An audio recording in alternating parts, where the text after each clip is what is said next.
So what's up sa inyong lahat mga ka-dreamers? Kamusta kayo dyan ulit? Ayan, sana okay lang kayo at syempre, laban lang tayo sa buhay sa lahat ng mga may pinagdadaanan dyan. Laban lang, walang susuko.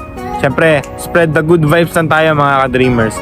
So for this vlog mga ka-dreamers, gusto ko lang pag-usapan natin kasi ang daming kumakalat ngayon sa TikTok na kesyo pangit na daw dito sa Canada, ang taas daw ng renta dito sa Canada. Tapos mahirap daw ang student visa dito sa Canada. Pag pumunta ka daw sa Canada, more on trabaho ka lang ng trabaho, walang katapusang trabaho, yung mga ganong issue mga ka-dreamers.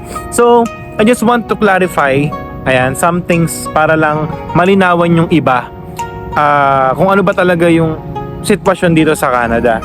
Okay? So siguro simulan ko una sa ganito. Kasi hello, say hi to my vlog, Amy. Hello! Is one of the supervisor here in Tim Hortons, Amy.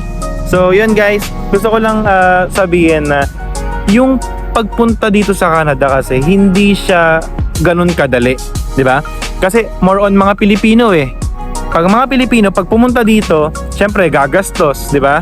Tapos yung mindset kasi nila, parang pag pumunta ka sa Canada, napakalaki ng sahod. Ganun kasi agad yung mindset nila.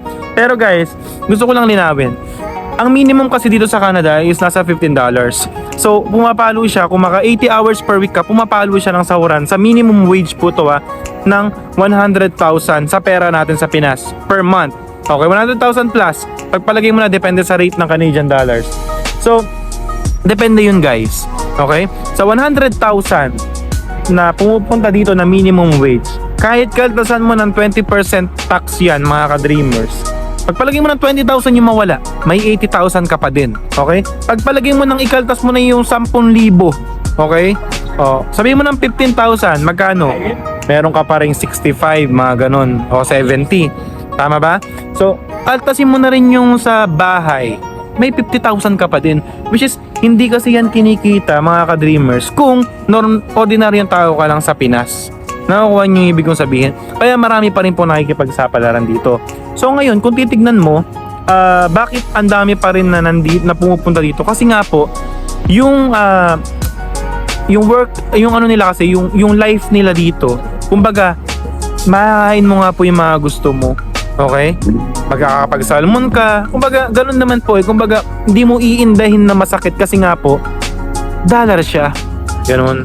So, sa Pinas po kasi, pag kinonvert mo ang 5,000, 10,000, makakaya yung mga gusto mo pero napakasakit na po nun sa bulsa. Okay? So, next naman po, linawin ko lang din po yung mga nagsasabi na pag pumunta ka ng Canada, work ka dito, mag-work ka. Kayo naman po talaga yung purpose kung bakit tayo pupunta ng ibang bansa, di ba? Para magtrabaho, para mag-ipon, at higit sa lahat, para makapag-provide ka sa pamilya mo. So, ano ba yung pinaka-lesson dito mga ka-dreamers?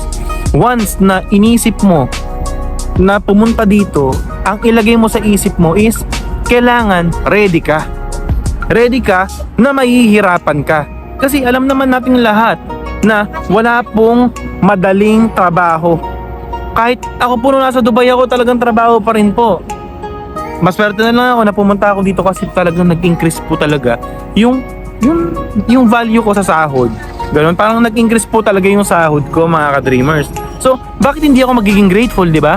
Kaya yung mga nagsasabi na, bakit sinasabi mo maganda dyan pero yung ibang mga nagti-TikTok, yung ibang mga vlogger sinasabi mahirap dyan.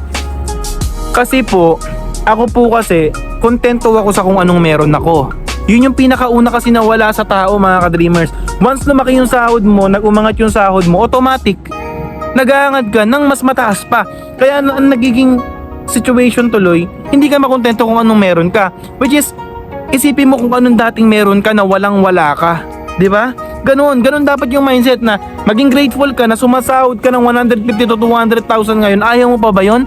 Hindi mo yan kikitain sa Pinas. Kung kahit manager ka pa sa Jollibee, kulang na kulang po yan. Kahit manager ka sa McDo, kahit manager ka sa ganito, lalo na kung kagaya ko na nasa field ng food industry, hindi po talaga kikitain ng 100, maniwala kayo. Kasi naging manager din po ako sa fast food, hindi na po ako mag-mention.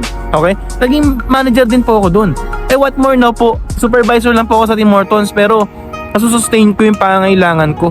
Nasusustain ko yung pangangailangan ng pamilya ko. 'Di ba? So, ang mindset po dito, matuto po tayong makontento, maging grateful tayo kung anong meron tayo, yun yung pagka-shine natin. Ngayon, i-workout mo nang i-workout hanggang sa makuha mo yung tamang sweldo na gusto mo, and pag nakaipon ka na, i-invest mo sa Pinas, magkaroon ka ng property sa Pinas, mag-build up ka ng business sa Pinas, then that's it. Kung ayaw mo dito sa Canada, then umuwi ka, mag-dual citizen ka.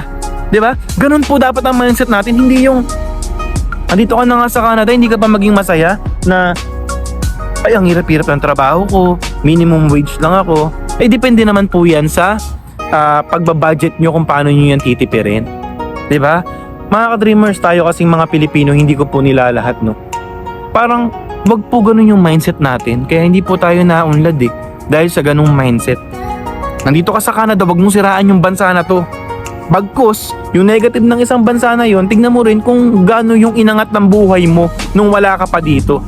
'Di ba? Nakakaya mo yung gusto mo, mabibili mo yung gusto mo.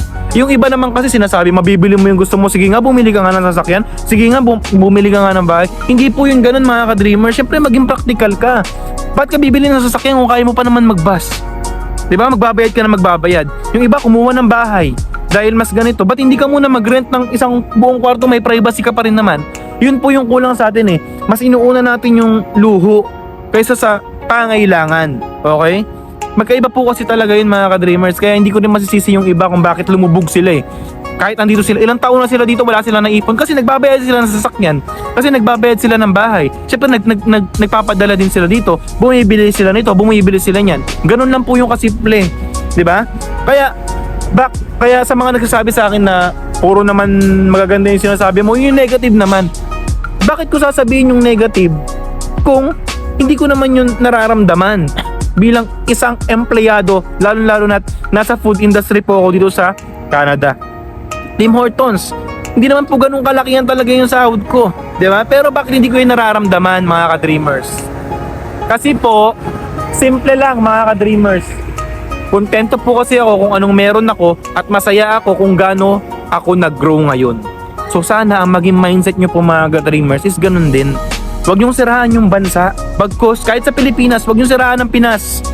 Bagkus, pagyamanin nyo. Or kung di kayo kontento, umalis kayo sa Pinas, pumunta kayo dito, ang gawin nyo is pagyamanin nyo rin yung sarili nyo kasi wala namang ibang tutulong sa sarili nyo kundi kayo lang din. Huwag nyong intindihin yung sinasabi ng iba. Bagkus intindihin nyo kung ano yung pangarap nyo at mag-focus kayo kung ano yung goal nyo. Ganun po yung pinakamahalaga, mga ka-dreamers. So sana maging mindset po natin is matuto tayong makontento. Kasi pag natuto tayong makontento, wala ka nang hihilingin. Kumakain ka, hindi mo napapansin, mabibili mo na yung mga gusto mo. Kasi nga kontento ko eh. Lumalaki yung sahod mo, maging grateful ka, tigit sa lahat. Magpasalamat ka sa Diyos. At wag mong siraan yung bansa na kung anong meron ka. Okay? Kasi hindi po perfecto ang lahat ng tao. Kanya-kanya po tayo, meron po tayong mga flaws. So i-accept mo yung fact, i-challenge mo yung fact, i-accept mo yung fact, i-challenge mo yung sarili mo na matuto kang makontento at matuto kang magdasal at matuto kang magpursige na makamit yung pangarap mo. Yun lang, mga ka-dreamers. So sana may natutunan kayo for this vlog. Gusto ko lang i-clarify lahat na hindi po lahat madali, hindi po lahat isang bagsak. Pinagpapaguran po yan at higit sa lahat, kailangan mong i-disiplina yung sarili mo para makamit mo yung mga pangarap mo. So mga ka-dreamers, spread the good vibes, i-share itong video na to para ma-impluwensyahan din po yung iba ng good vibes naman, mga ka-dreamers, okay? So see you on my next vlog. Maraming salamat sa lahat ng suporta. Follow Emmanuel Ibido, mga ka-dreamers, sa YouTube channel ko, nandyan lang po yan. Follow nyo ako, Emmanuel Ibido. Para sa mga gusto mag-apply dito, may video po ako doon, mga ka-dreamers. So maraming salamat sa inyong lahat. God bless you all. Tuloy lang sa pangarap. Peace, yo.